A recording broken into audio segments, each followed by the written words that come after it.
جب کبھی مصائب کے دور سے مسلمان گزرتا ہے تو کسی نہ کسی سے وہ رابطہ ضرور کرتا ہے، اور موجودہ دور میں بہت سارے ایسے بابا اور بہت ساری ایسی خواتین مل جائیں گی جو یہ کہتے ہوئے دکھائی دیں گے کہ تمہارے مسئلوں کا حل ہم 24 گھنٹے میں کر دیں گے، یا پھر تمہیں کسی نے کچھ کر دیا ہے،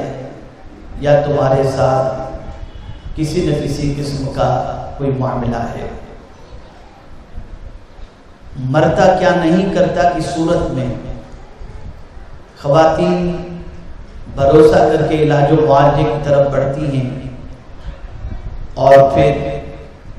کبھی بکروں کے نام پر، کبھی مرغوں کے نام پر، اور کبھی تیل کے نام پر، اور کبھی نہ جانے کس کس نام پر خواتین سے پیسے اینٹھے جاتے ہیں، لوٹے جاتے ہیں، اور نہ کام ہوتا ہے بلکہ مزید پریشانیوں کے اندر خواتین گرتی چلی جاتی ہیں۔ میں آپ کو یقین کے ساتھ کہتا ہوں کہ پریشانیاں یقیناً حق ہیں، لیکن جب قرآن مقدس میں رب قدیر جل جلالہ نے ارشاد فرما دیا وَنُنَزِّلُ مِنَ الْقُرْآنِ مَا هُوَ شِفَاءٌ، کہ اللہ عز و جل نے قرآن کو شفا بنا کر کے نازل فرمایا، اور وَرَحْمَةٌ لِّلْمُؤْمِنِينَ فرما دیا کہ مومنوں کے لیے یہ رحمت ہے، تو یقیناً ہمیں قرآن کی طرف رجوع کرنا چاہیے، جس کی وجہ سے ہماری پریشانیوں کا علاج قرآن کے ذریعے ہو سکے اور مصطفیٰ جان رحمت صلی اللہ علیہ وسلم کے ذریعے ہو سکے۔ ہو سکتا ہے کہ آپ میں سے کسی کے ذہن میں یہ بات آئے کہ بہت سارے بزرگ بھی تو تعویذات وغیرہ کے کام انجام دیتے ہیں، دعائیں کرتے ہیں، تو یہ بات بھی اپنی جگہ حق ہے۔ ایسے مشائخ جن کی زندگی اللہ اور اس کے رسول کی اطاعت میں گزرتی ہو، ان کے ذریعے بھی اللہ رب العزت بگڑی بنا دیا کرتا ہے، لیکن ہوتا یہ ہے کہ وہ بھی کوئی علاج قرآن کے بغیر نہیں کرتے، حدیث کے بغیر نہیں کرتے، ان کے علاج کا طریقہ بھی قرآن ہوتا ہے اور حدیث ہوا کرتی ہے۔ اب آئیے، میں نے جس سورہ مبارکہ کی تلاوت کا شرف حاصل کیا، اس سورہ مبارکہ کی ایک ایک آیت کے بارے میں تھوڑا سا آپ کے سامنے تھوڑی سی تفصیل اس کی میں آپ کے سامنے پیش کروں۔ پروردگار جل جلالہ کے پیارے حبیب ارواحنا فداہ صلی اللہ تعالی علیہ وسلم پر جادو کیا گیا، اور جادو حق ہے، جادو کرنے والے کے جادو کا اثر ہوتا ہے۔ یہاں ایک بات واضح طور پر سمجھ لینی چاہیے کہ کوئی کتنا بھی عابد و زاہد کیوں نہ ہو، اگر جادو کرنے والا جادو کرتا ہے تو ہو سکتا ہے کہ اس پر بھی جادو کے اثرات ہو جائیں، لیکن پروردگار جل جلالہ نے اپنے پیارے حبیب صلی اللہ علیہ وسلم کو رحمت للعالمین بنا کر کے بھیجا، تو آقا کریم صلی اللہ تعالی علیہ وسلم کے صدقہ و توفیل پروردگار جل جلالہ نے ہر مصیبت کا علاج بھی عطا فرما دیا، تاکہ ہم ان مصیبتوں میں اللہ نہ کرے گرفتار ہوں تو اس علاج کے ذریعے اپنی مصیبتوں کو دور کر سکیں۔ جب رسول گرامی وقار صلی اللہ علیہ وسلم پر جادو کیا گیا تو آپ نے ابھی 2 بچیوں کا مکالمہ سنا، جس میں لبید ابن عاصم جو یہودی تھا اپنی بیٹیوں کے ساتھ مل کر مصطفیٰ جان رحمت صلی اللہ علیہ وسلم پر اس نے جادو کیا، اور اس کے لیے اس نے ایک یہودی بچے کا استعمال بھی کیا تھا جو آقا کریم صلی اللہ علیہ وسلم کی خدمت میں رہا کرتا تھا، اور حضور صلی اللہ علیہ وسلم کے بال مبارک اور ساتھ ہی ساتھ آپ کی کنگھی کے دندانے کو اس نے حاصل کیا تھا، اور پھر اس کے بعد اس کے ذریعے رسول اعظم صلی اللہ علیہ وسلم پر جادو کیا گیا۔ جب جادو ہوا اس کے اثرات حضور صلی اللہ علیہ وسلم نے ظاہری طور پر اپنے وجود پر محسوس کیا. یاد رکھیں عام انسانوں پر کبھی جادو جب کیا جاتا ہے تو اس کے دل اور دماغ دونوں متاثر ہو سکتے ہیں، لیکن نبی کی ذات پر جادو کا اثر اگر ہوا بھی تو سرکار کا دل اور دماغ دونوں محفوظ تھے، اس پر کسی کے جادو کا اثر نہ ہوا. ظاہری طور پر صرف جسم پر سرکار صلی اللہ علیہ وسلم کو تھوڑی سی تکلیف محسوس ہوئی. اور یہاں یہ بات یاد رکھیں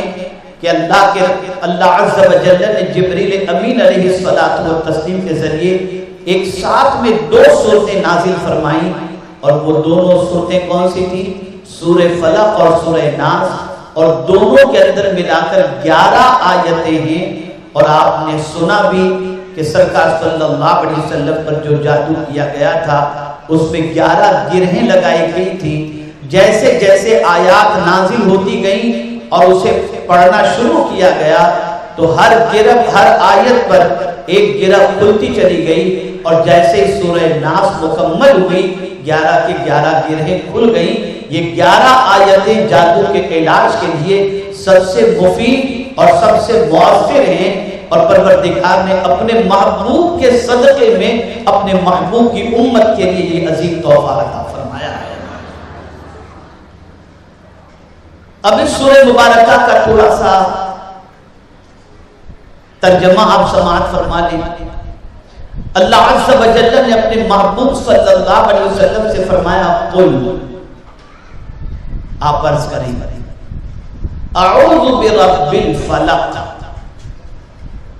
میں پناہ مانگتا ہوں صبح کے رب سے. فلق کے معنی ہوتا ہے پھاڑنا. جب رات پھاڑی جاتی ہے اور جب صبح طلوع ہوتی ہے تو اسی کو فلق کہا جاتا ہے. تو پروردگار جل جلالہ نے اپنے محبوب صلی اللہ علیہ وسلم سے فرمایا کہ محبوب آپ عرض کیجئے کہ میں پناہ مانگتا ہوں صبح کے رب سے. ویسے تو پروردگار ساری کائنات کا، ساری مخلوق کا رب ہے، لیکن صبح کے وقت کے بارے میں پناہ مانگنے کے حوالے سے کہ صبح کے وقت کے رب سے پناہ مانگو، رب کی پناہ مانگو، اس کی وجہ سب سے بڑی یہ ہے کہ صبح کا مقام بہت عرف و اعلیٰ ہے. جس طریقے سے ہر پریشانی کے حوالے سے انسان پریشان ہوتا ہے سوچ کر، اسے ہمیشہ یہ سوچ لینا چاہیے کہ ہر رات کے بعد صبح طلوع ہوتی ہے، ایسے ہی ہر پریشانی کے بعد اللہ نے راحت بھی رکھی ہے. صبح کا وقت رزق کی تقسیم کا وقت ہوتا ہے. صبح کا وقت صحت کے لیے بڑا مفید ہوا کرتا ہے. صبح کے وقت اللہ کے معصوم فرشتے روزی لے کر کے اترتے ہیں، اور رات کے فرشتے اور صبح کے فرشتے فجر کی نماز میں شریک ہوتے ہیں، اور فجر کی نماز کے بعد دن کا فرشتہ اپنے کام کی طرف بڑھتا ہے، اور رات کے فرشتے اپنے کام سے فارغ ہو کر کے فجر کی نماز کے بعد اللہ عز و جل کے حکم کے مطابق واپس لوٹ جاتے ہیں. تو صبح کے رب کی پناہ کے حوالے سے حضور صلی اللہ علیہ وسلم سے فرمایا گیا کہ آپ صبح کے پروردگار کی پناہ مانگیں. کس چیز سے پناہ؟ تو فرمایا گیا من شر ما خلق، جو بھی مخلوق اللہ نے پیدا فرمائی ہے اس مخلوق کے شر سے. اللہ کے علاوہ جو بھی ہے وہ سب مخلوق ہے،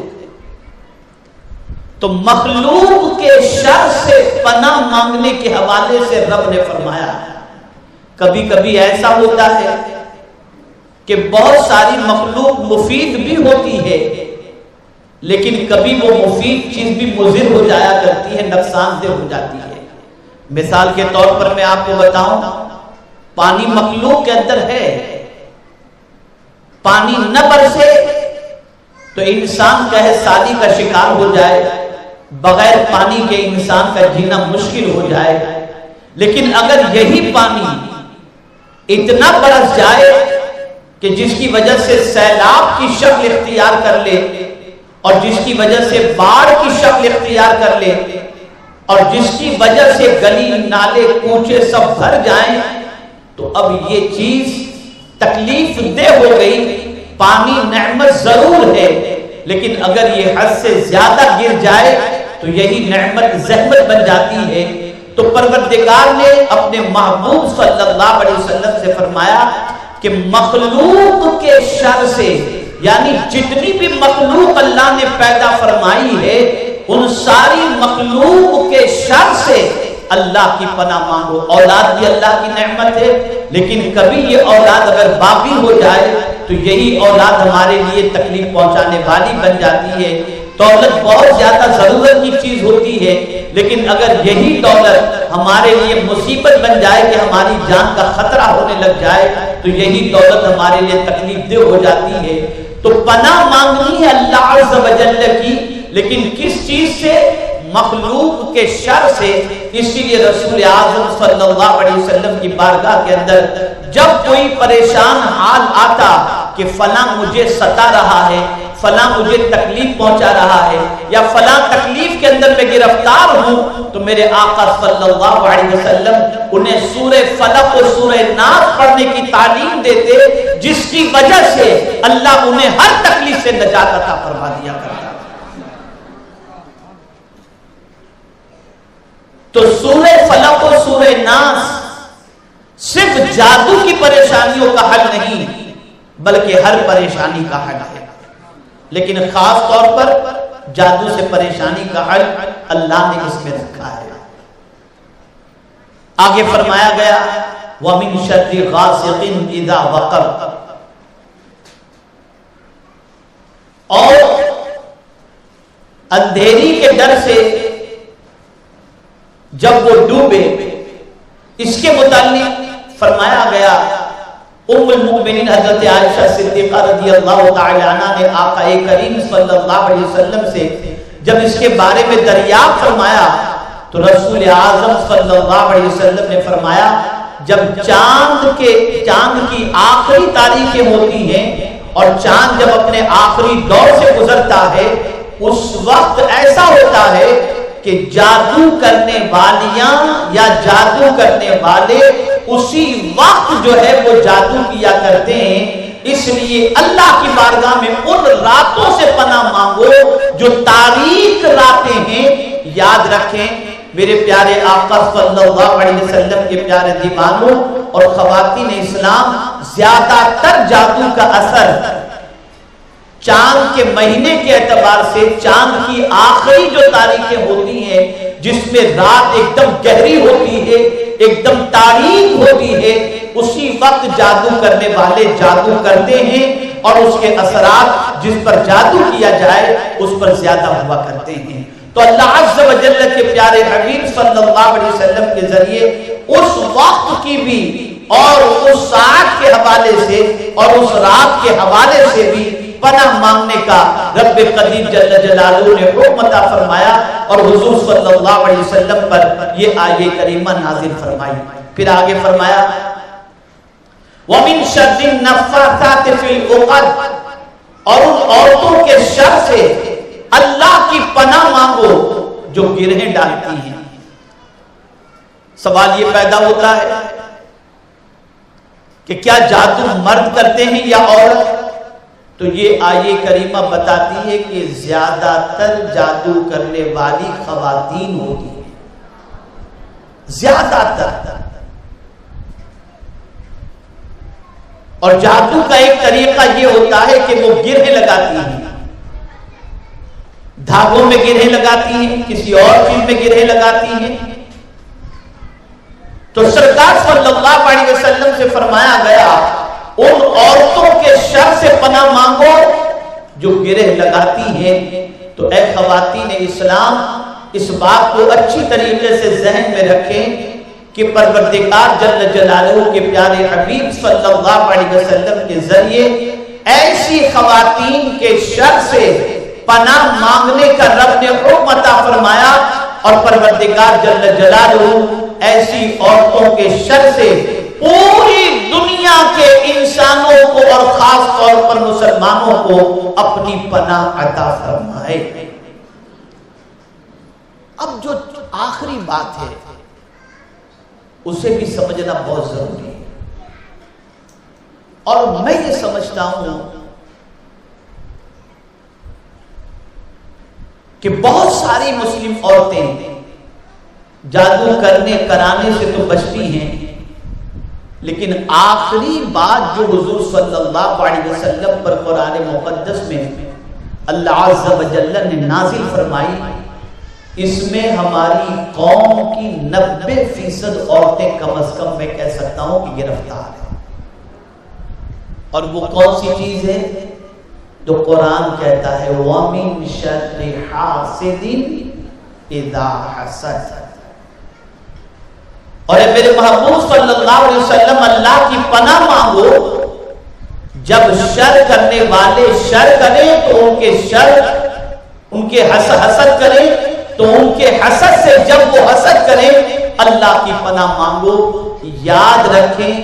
جیلسی ایسی بیماری ہے جس کے اندر میکسیمم عورتیں گرفتار نظر آتی ہیں، حسد ایسی بیماری ہے جس کے اندر بہت ساری عورتیں گرفتار ہوتی ہیں، اور جس کی وجہ سے حسد کرنے والی عورت خود بھی جلتی ہے اور اپنی نیکیوں کو بھی جلا کر کے راکھ کر دیا کرتی ہے۔ کہ میرے آقا صلی اللہ علیہ وسلم نے ارشاد فرمایا، حسد نیکیوں کو اس طرح سے جلا کر کے خاک کر دیتا ہے جس طریقے سے آگ لکڑی کو خاک کر دیا کرتی ہے۔ اب آپ دیکھیں، دو بہن ہیں، دونوں بہنوں کی بچیاں ہیں، اب ایک بہن کی بچی کے رشتے اچھی جگہ پر طے ہو گئے تو دوسری بہن کے دل کے اندر حسد شروع ہو گیا کہ میری بچیوں کے رشتے اچھے کیوں نہیں آتے۔ اب اگر وہ رشتے والے آ کر کے ان سے انکوائری کریں کہ تمہاری بہن کی بچی کیسی ہے، تو اگر حسد کے اندر بہن گرفتار ہے تو فوراً کہے گی اس سے تو میری بچی اچھی ہے، وہ بچی کی پوزیشن ایسی ہے، اس کا کسی کے ساتھ افیئر چل رہا ہے، اس کی عادتیں اچھی نہیں، وہ ماں کے سامنے زبان درازی کرتی ہے، اس لیے اس کی بجائے آپ میری بچی کے حوالے سے کسی سے بھی انکوائری کر لیں۔ اس طریقے سے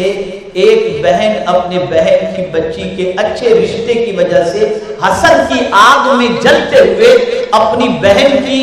بچی کے مستقبل کو برباد کرنے کی وہ کوشش کرتی ہے، جس کی وجہ سے اللہ عز و جل کے غضب کو بھی وہ دعوت دیتی ہے اور خود اپنی زندگی بھر کی نیکیوں کو جلا کر کے راکھ کر دیا کرتی ہے۔ کسی کا اچھا دیکھا تو جل رہی ہے اندر سے، کسی کو کامیاب دیکھا تو اندر سے جل رہے ہیں، اور پھر اندر پڑتے پڑتے تمنا یہ بن جاتی ہے کہ کبھی اس کو ذلت ملے گی، کب اس کی تباہی آئے گی، کب وہ برباد ہو، اور جب اس کی بربادی ہو جائے تو وہ خوشیاں منائے۔ حسد کی ڈیفینیشن، حسد کی تعریف اچھی طریقے سے ذہن میں محفوظ کر لیں۔ اللہ اگر کسی کو نعمت سے نوازے تو اس نعمت کے چھین لینے کی تمنا کرنا